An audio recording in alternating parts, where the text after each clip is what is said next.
Liam Neeson is a name that doesn't merely echo through cinema. It stands like a monument carved by time, endurance, and suffering. From Schindler's List, where he bore the unbearable weight of 1,000 lives, to Taken, where a single phone call crystallized into legend. His presence has defined what strength looks like when the world applies pressure. Long before fame ever noticed him, he emerged from cold streets, empty pockets, and a silence forged by survival, not privilege. He did not rise quickly. He endured relentlessly. And yet, behind the power, behind the box office triumphs and iconic roles, there has always been pain the camera never followed, wounds no applause could seal. Today, at 72, while the world still sees a giant, he stands face to face with shadows that do not fade, do not soften, and refuse to loosen their grip. If this life moves you, press like as an act of respect, and subscribe to the channel so stories like this, raw and human, continue to be told. Ballymena did not offer tenderness. It taught endurance by denying it. In a small gray house where comfort was rationed and silence learned how to raise children, Liam Neeson absorbed survival long before ambition reached him. Born on June 7, 1952, beneath a sky perpetually dusted with ash, he came of age when war still hollowed streets and left wallets lighter than belief. The Neesons were decent people trapped in unforgiving arithmetic, Roman Catholics in a Protestant town, working-class dignity forced to bow to numbers it could never defeat. 3 rooms, 6 steady hearts, walls thin enough to share breath, cold, and unspoken worry. Wallpaper peeled, floorboards groaned, and winter entered like hunger, unannounced and unrelenting. His father, Barney Neeson, swept the corridors of a school his son would never attend. His mother, Kitty, cooked for other people's children, returning home with hands burned red by boiling water and a hope that leftovers might stretch. There were no raised voices, no broken plates, only the distance poverty places between 2 people too worn to imagine beyond tomorrow. Their love endured, but it thinned, like souls ground down by too many miles. Within those walls, Liam was the only boy among 3 sisters, Elizabeth, Bernadette, and Rosaline. Laughter moved freely. His words learned to wait. He slept in a narrow corner that tightened with every breath, a child practicing invisibility in a loud world. He kept much of himself inside, his Aunt Molly would later say. But when he wanted something, nothing about him was half-hearted. Her kitchen became his shelter, the rare place where warmth had a scent, bread lifting like a modest miracle, her voice cutting through gray afternoons like borrowed sunlight. Beyond that doorway, the town enforced borders without signs. Faith separated neighbors. Belief branded families. Liam lacked the language for exclusion, but recognized it in lingering glances, in whispers outrunning footsteps, in doors that never quite opened. I felt I stood a rung lower, he would admit, years later, voice measured, as though naming it might pull him back there. Fearing that silence might swallow the boy, his father, out of love or quiet panic, sent 9-year-old Liam to the church boxing club. The room smelled of sweat and sawdust. The ropes carried the memory of bruises and forgiveness. There, the reserve child learned how to strike before he learned how to speak his inner weather. He did not fight for trophies. He fought to matter. By 14, he was tall, lean, unreadable, a youth champion 3 years running, able to win every bout except the one inside. Then came the night that redrew everything. Flickering lights, a crowd on its feet, a split second of brightness, one clean punch he never saw. His head snapped back, the world emptied of sound, shape, and floor. No cheers, no bell, no breath, only a white void without edges. The impact tangled time and thought together. Everything in my head seemed to switch off, he recalled. It scared me in a way I never forgot. When sound returned, it arrived like weather, shouting, panic, the metallic scream of the bell, and somewhere inside that noise, a door closed. He left the ring without ceremony. No farewell, no medals. Only the understanding that some injuries announced themselves by subtraction. His father's pride folded into silence. His mother's relief softened into prayer. He did not celebrate survival. He learned to live with what had been taken. From then on, he chose stillness over joy. Rain became his companion, drumming on tin, teaching lessons of scarcity and endurance. That sound stays with you, he reflected later. It reminds you where you began. From that long apprenticeship in silence, through poverty, restraint, and bearing things alone, something durable formed, not strength carved from force, but patience, the kind that does not ask to be seen, yet one day compels the world to listen. When the road finally tore him loose from home in the early 1970s, Liam Neeson carried a battered suitcase, a fraying coat, and a promise he barely trusted himself to keep. The boy who had learned patience from rain stepped into a world that offered neither shelter nor mercy. Belfast met him in iron-gray tones, the air thick with coal smoke and other men's exhaustion. Barely 17, he worked by day and studied by night, counting coins that refused to grow. He drove trucks through freezing rain, hauled crates until his hands split, shoveled gravel until his back locked in quiet revolt. Cold gnawed through cloth and bone. Often, the only warmth came from motion itself. At night, he returned to a rented room, scarcely larger than a prayer. Damp walls, floorboards sighing, a single bulb humming over an unmade bed. When winter tightened its fist, he slept in his coat, shoes still on, because fire waited for wages, and wages rarely came when needed. Later, he tried to outrun hunger with education at St. Mary's College, imagining a classroom and a life that might finally hold steady. Hunger interrupted without apology. I counted every penny before buying bread, he would remember. Some days, I walked away without it. When the money vanished, he slipped out quietly. Another future folded under necessity. The years that followed became a slow erosion. He drove lorries, built walls, loaded cargo, work that traded strength for another morning. His hands cracked from cold, his shoulders bowed under fatigue, his nights filled with the distant laughter of people luckier than him. I was close to giving up, he later admitted. 30, broke. Angry with myself. Some evenings he stood before a cracked mirror, studying a stranger with tired eyes, while buses rattled past outside, carrying lives that seemed to be going somewhere. His was not. Then, just as despair learned his name, something shifted. In 1976, at 24, he found work sweeping the stage at Belfast's Lyric Players Theatre. It was not victory. It was survival. Yet as he brushed sawdust from the boards, a small, dangerous warmth stirred. Within weeks, the janitor became an actor. He spoke only 2 lines, but every silence he had survived pressed into them. On stage, he would say later, I felt heard for the first time. Even then, poverty refused to step aside. Shoes split at the seams. His coat carried the smell of rain and belief. He walked miles to the theater because bus fare was indulgence, and hope cost less than gasoline.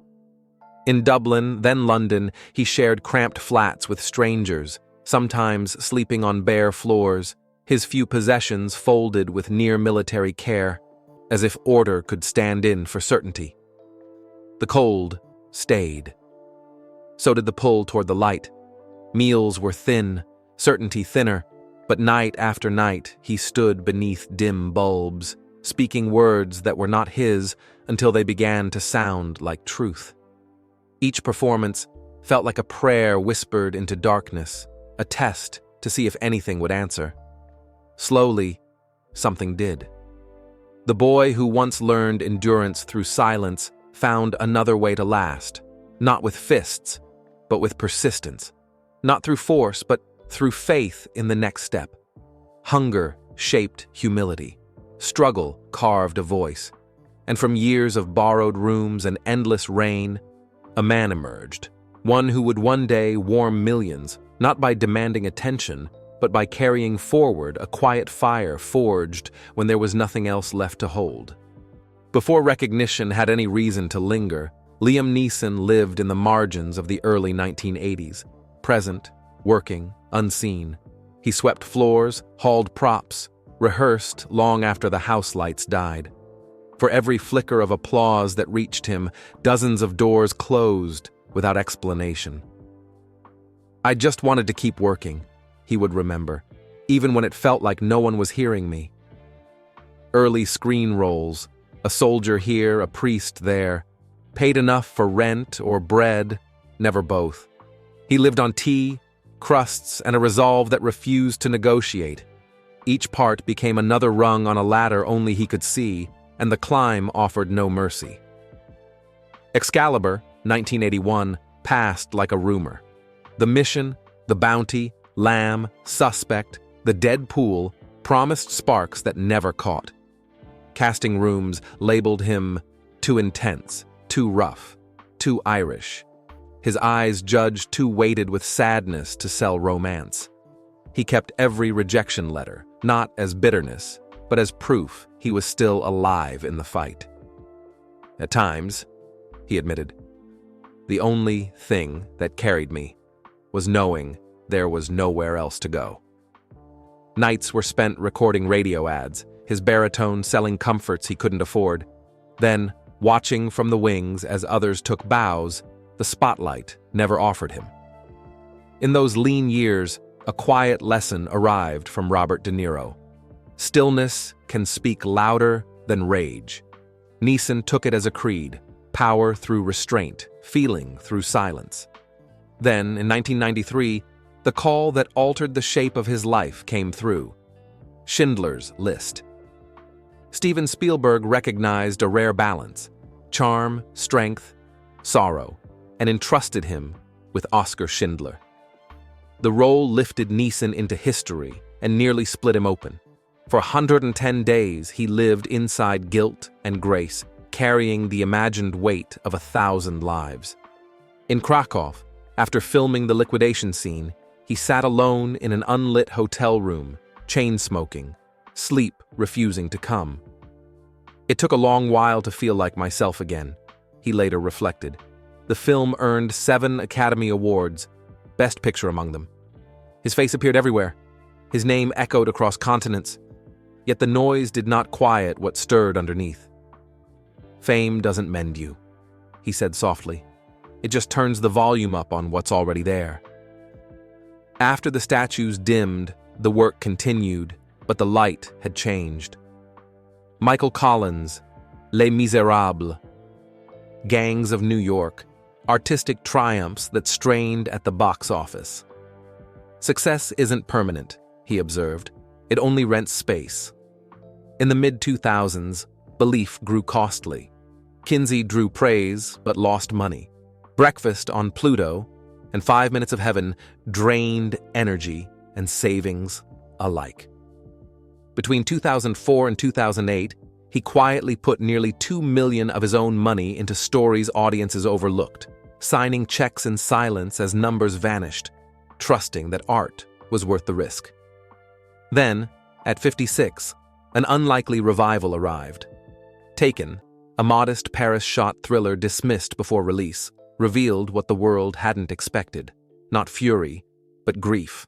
The film surged to $223 million worldwide, turning a man who once struggled for rent into a late-blooming icon. It felt like a strange rebirth, he said, but rebirth carries weight. Sequels followed, Taken 2, Non-Stop, Run All Night. Long flights blurred into longer shoots. 16-hour days erased continents. His body began to protest. "I'm not 25 anymore," he joked. "Yet they keep handing me guns." Some nights, exhaustion clung so tightly he sat in his trailer after rap, staring at his reflection, too spent to wipe away staged blood or sweat. Outside, crews laughed as they packed up. Inside, he stayed still, a man driven by motion who no longer knew how to stop. "Work became oxygen," he admitted. "I didn't know another way to breathe." Beneath the acclaim, old fears lingered, the cold of hunger, the echo of small rooms. So he kept moving, as if pausing might let those memories catch him. He crossed the world, not unmarked. His body ached, his spirit thinned, yet a quiet fire held in his eyes, a reminder that what endures is rarely born of comfort. Sometimes he wondered whether admiration ever gives back. Perhaps it doesn't. But the work did. Every line carried through fatigue, every role endured, became a private vow against the dark. He was not lifted by applause, he was shaped by what he survived. And under that unseen weight, he learned to stand taller, not because the world crowned him a legend, but because he refused to yield to the forces that forged him. Love did not enter his life quietly. It arrived with a precision that felt almost cruel. In 1981, just as the industry began to murmur his name, Liam Neeson found himself opposite Helen Mirren on the set of Excalibur. He was 29, still carrying the hunger of a man unseen. She was 36, luminous, self-possessed, a presence that could steady a room without effort. She embodied everything he was not, polished where he was raw, fearless where he still hesitated. And yet, she saw him, not the role, not the ambition, but the quiet boy from Ballymena, the man who had swept stages and waited his turn in silence. Their bond ignited instantly, an electricity that outshone the clang of armor and the noise of the set. For 4 years, they built a small, guarded world beyond the industry's reach. A modest London flat became their refuge, warm, cluttered with scripts and unwashed mugs, laughter drifting through the smell of burnt toast. She taught him how to dress, how to cross a room of critics without apologizing for his existence. "You belong here," she told him once, softly. "You just haven't learned it yet." For someone who had spent years doubting every doorway, that belief felt like air. On quiet nights, they read lines by candlelight, sharing wine cheap enough to taste honest. To him, it wasn't merely love. It was rescue. Attention, when it comes, is rarely gentle. As his career gathered momentum, the light between them began to thin. Rumors crept through the industry like smoke, that he leaned on her stature, that her fame carried him where he could not stand alone. What wounded him wasn't the lie. It was the way it brushed against her. He could absorb doubt aimed at himself, but not anything that diminished her. Pride took root where closeness had lived. He worked longer, spoke less, slept poorly. Silence widened into a distance that refused repair. One winter night, beneath the low hum of a heater and the weight of everything unsaid, she spoke with care. "We weren't meant to stay, but I loved him deeply." He watched her pack, without anger, the click of her suitcase, louder than the arguments they never had. From the window, he saw the taxi pull away, her hand lifting once behind the glass, a farewell too gentle to survive the cold. When the door closed, the room did not fill with rage. It filled with absence. Her laughter lingered in the walls, her scent in the sheets. He returned to work, but the lines felt heavier. Applause strangely thin. "She was the first person who ever made me feel enough," he would recall years later, "and the first to show me how easily that feeling can break." Time continued, but the ache did not follow its pace. Years later, Helen spoke of him without bitterness, only clarity. He was wonderful, just not mine to keep. Liam never corrected that memory. He carried it quietly, the same silence that had raised him now reshaped into longing. On nights when the quiet pressed too hard, he would reach toward the empty side of the bed, half expecting warmth, half bracing for memory. That love didn't end. It changed shape. It became something he lived beside rather than inside. And somewhere between midnight and dawn, while the world slept, he still turned toward that ghost, not to summon it back, but to remember. For one unguarded heartbeat, what it felt like to be seen without armor. Silence found him again the way winter always does, quietly, decisively, without asking if he was ready. 4 years thinned into one long season, and Liam Neeson learned the discipline of motion. Airports before dawn, hotel rooms without names, days stitched together by work, so memory would have no place to land. There were films, The Mission, The Bounty, Lamb, stories of men lost inside belief and restraint. On screen, he carried borrowed pain. Off screen, he guarded his own with care. After rap, he walked empty streets, collar turned up, passing bars where laughter spilled warm and unreachable.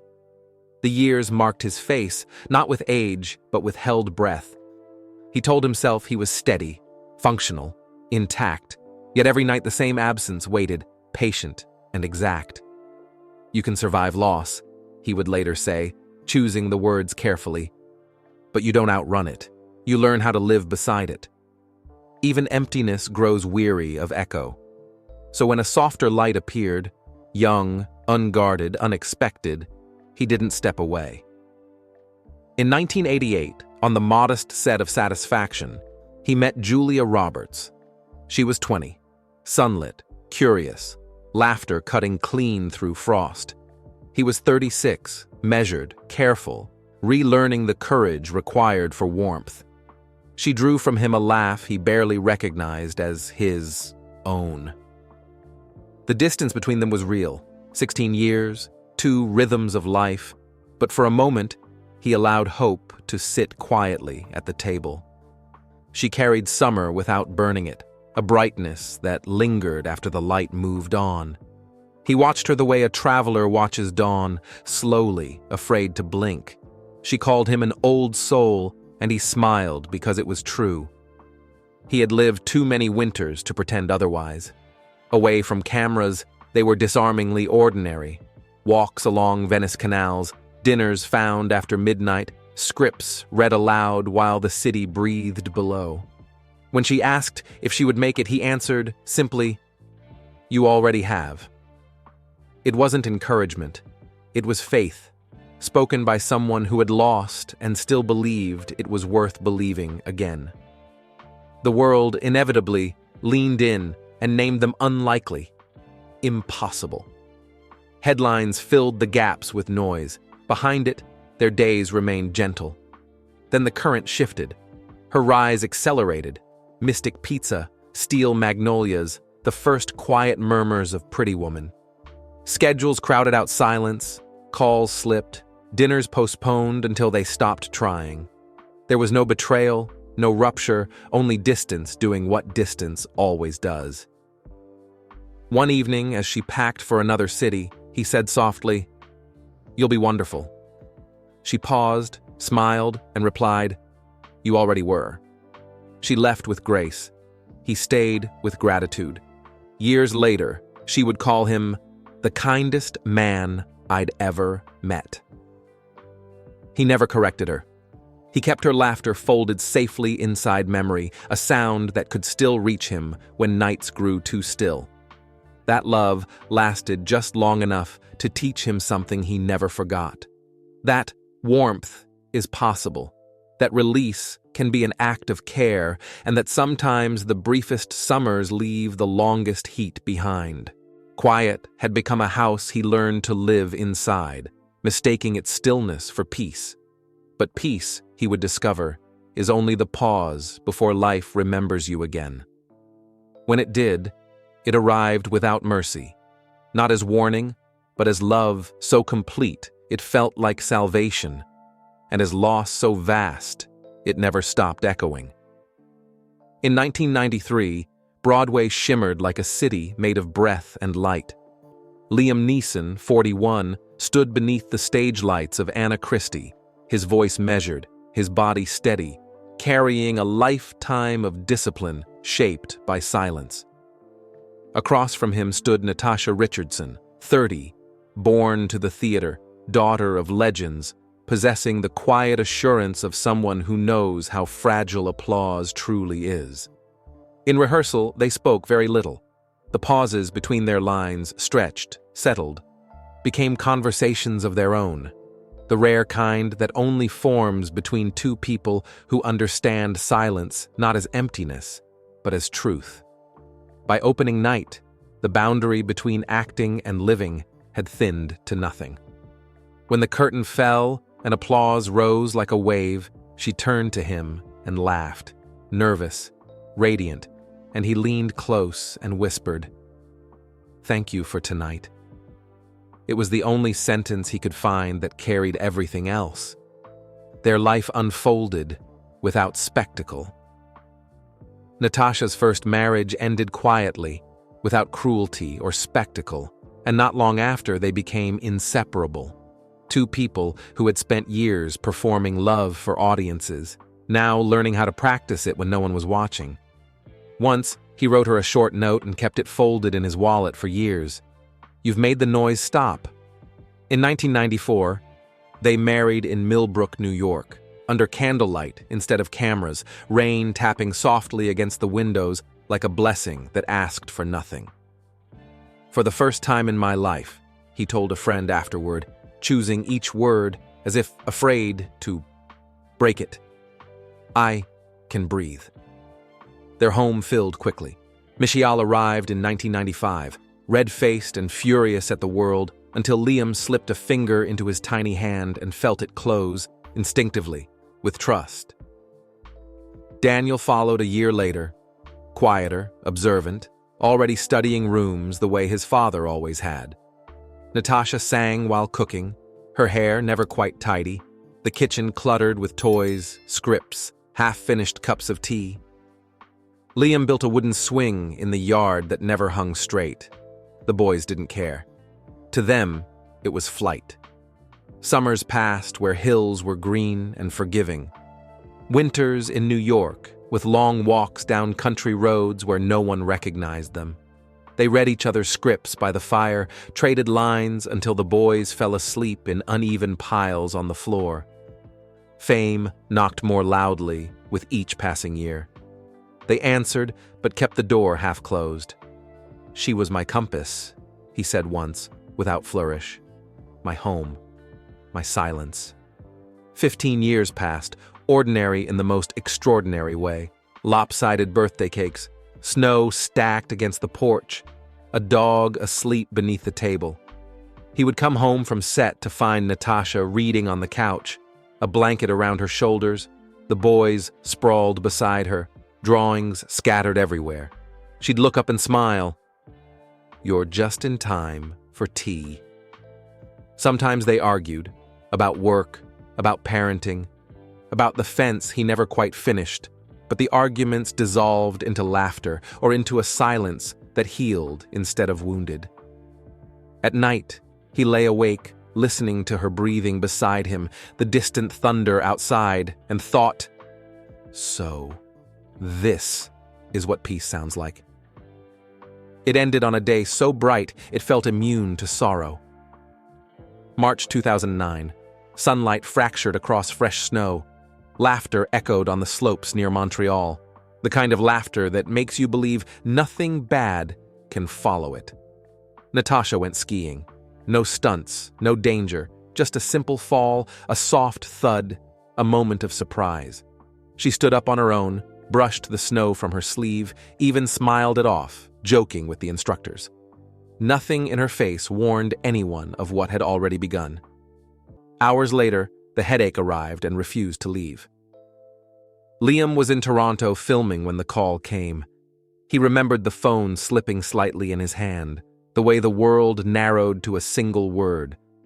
At the hospital, the air burned of antiseptic and fear. Machines whispered in borrowed rhythms, indifferent to pleading. A doctor took him aside, his eyes apologizing before his mouth spoke. "Her brain is gone," he said softly.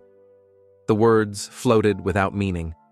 In her room, Natasha lay warm, unmarked, as if resting between scenes. For one unbearable second, Liam believed she might open her eyes. He took her hand and whispered, "Sweetheart, you're not coming back from this." There was no script for what followed, no camera, no second take.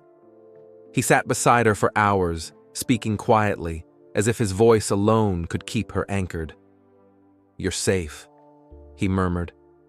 "You're loved. You can rest." Years earlier, in a conversation they never imagined would matter, they had made a promise to never trap the other inside a body that could not return. Remembering it, his jaw tightened, his hand trembled once. Then he nodded. The machines fell silent. What followed was not noise, it was absence. Outside, snow kept falling, indifferent and unbearably beautiful. Natasha's organs were donated, saving 3 lives. Later, Liam would say simply, "She's keeping 3 people alive." She would have wanted that. When it was over, he moved through the world like a man borrowing his own body. "I think I died that day too," he admitted once, quietly. "But I kept breathing because she would have wanted me to." He returned to work because stillness was unbearable. "If I stop," he told a friend, "I'll hear it all again." Grief did not shout. It settled, in mirrors, in closets, in the clothes she never came back for, in the quiet before sleep. And every year, when the snow returns, he remembers the sound it made that day. Soft, endless, falling without judgment. The snow keeps falling. Grief never announces itself. It doesn't arrive with noise or warning. It settles instead, quietly, decisively, like a permanent guest who never asks permission and never leaves. After Natasha died, Liam Neeson did not unravel in public. He learned quickly that stillness was dangerous. So he moved. Motion became anesthesia.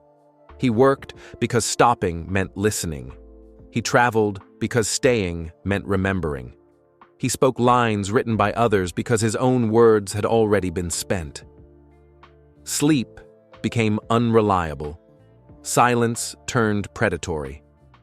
Every night repeated the same pattern: the low mechanical breath of a hotel air conditioner, a sliver of blue light bleeding through a half-drawn curtain, a bed built for 2, now holding 1. He filled the hollow with work, Taken, The A-Team, Unknown, The Gray, films the world received as thrillers, but which carried something far more intimate underneath.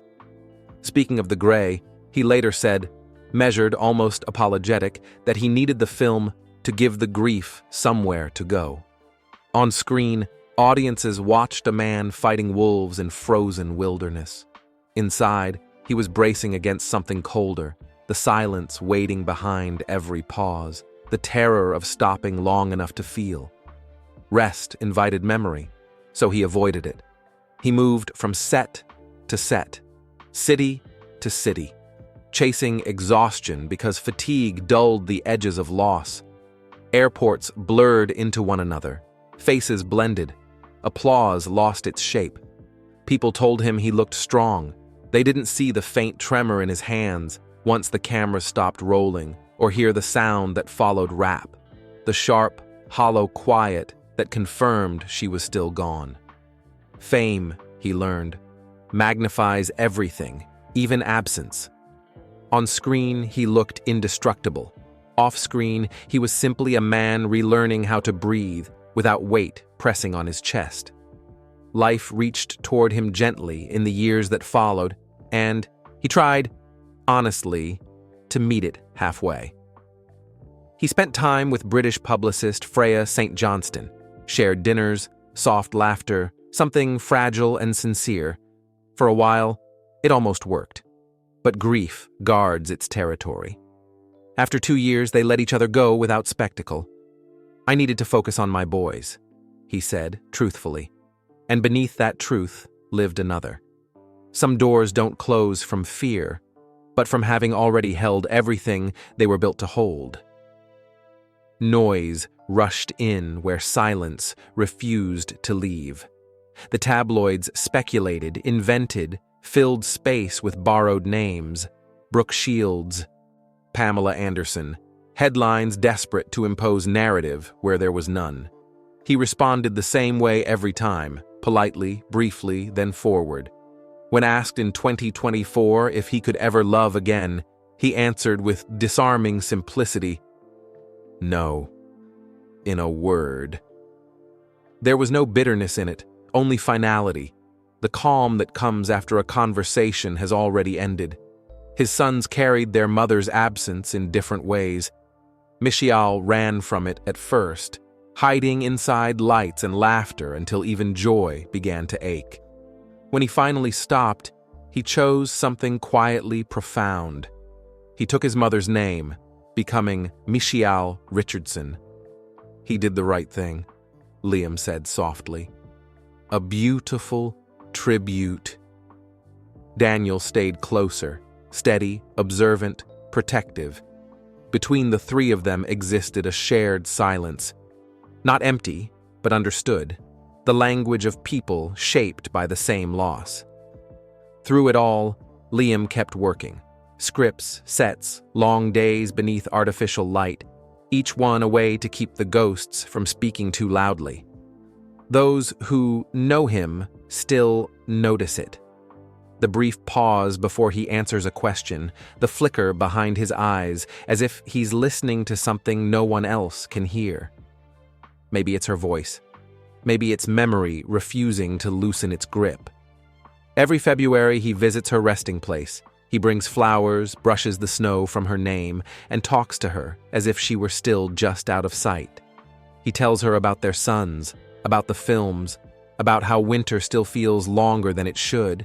Sometimes, he says, the wind answers, not in words, but in presence. Some loves don't disappear, they change shape. They become the quiet that follows you, the weight that steadies you, the warmth that never quite leaves your bones.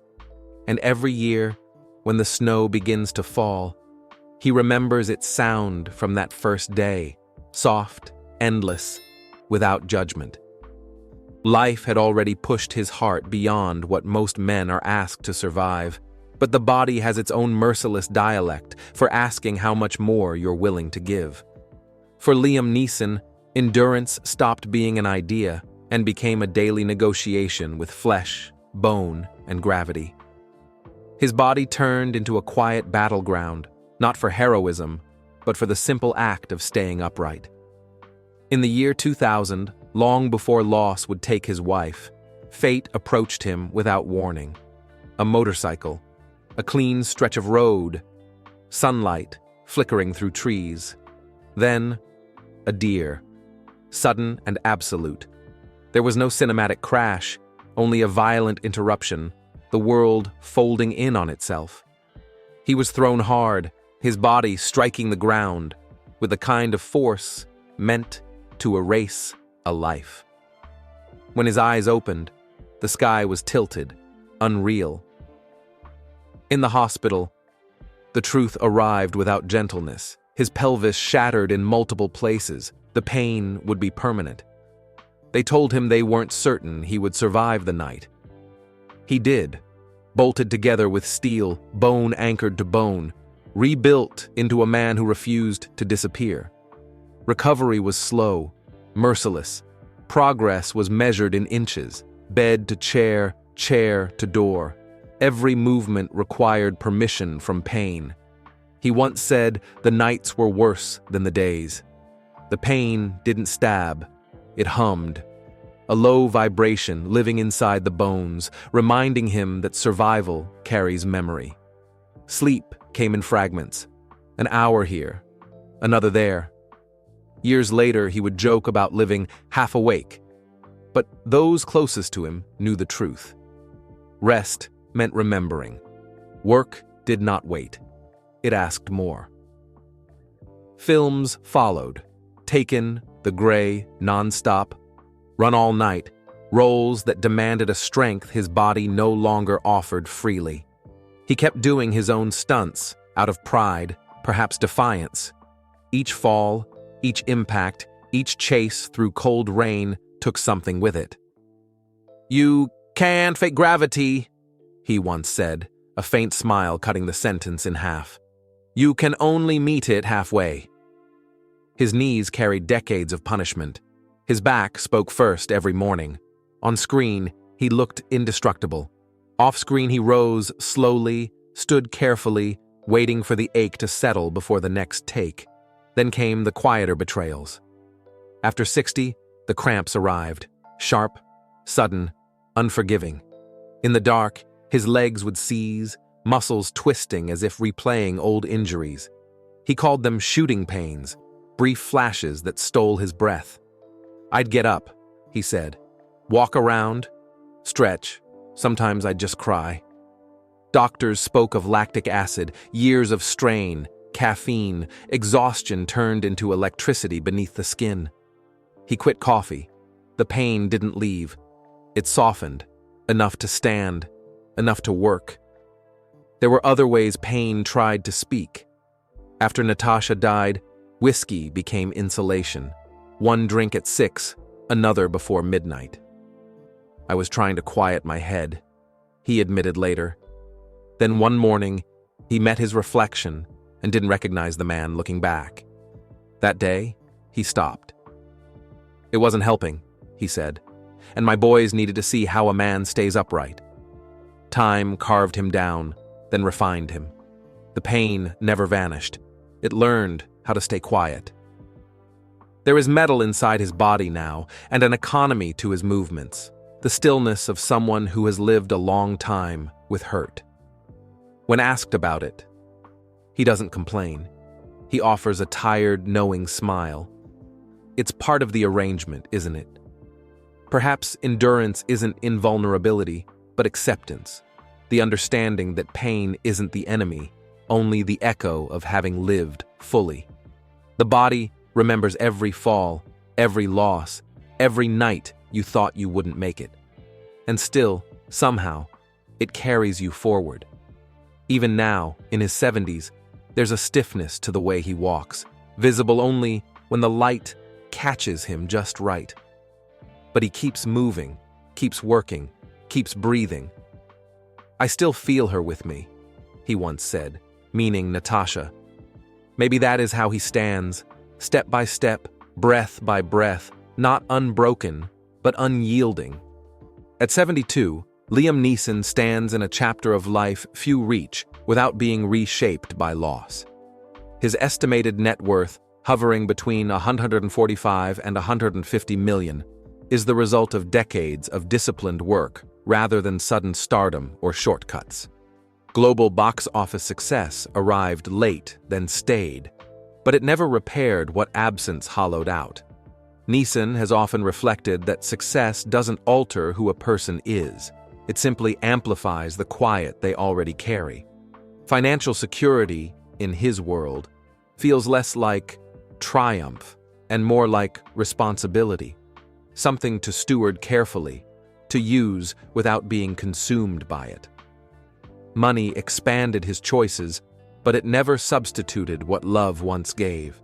Where he chooses to live tells the story more honestly than any interview ever could. For years, the emotional center of his life was the Millbrook estate in upstate New York, the home he shared with Natasha Richardson and their sons. It was never designed as a symbol of fame, but as a space for living. Wide wooden floors worn by movement, large windows inviting light rather than attention, books filling corners meant for conversation. After Natasha's death, the house did not lose worth. It absorbed too much meaning. Memory made it heavier until letting go became an act of survival rather than retreat. In New York City, he keeps an apartment that mirrors his temperament.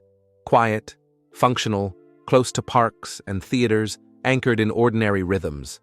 His ties to Ireland remain just as strong, returning to homes shaped by stone, weather, and restraint. These places are not statements. They are refuges, built to endure winters, not applause.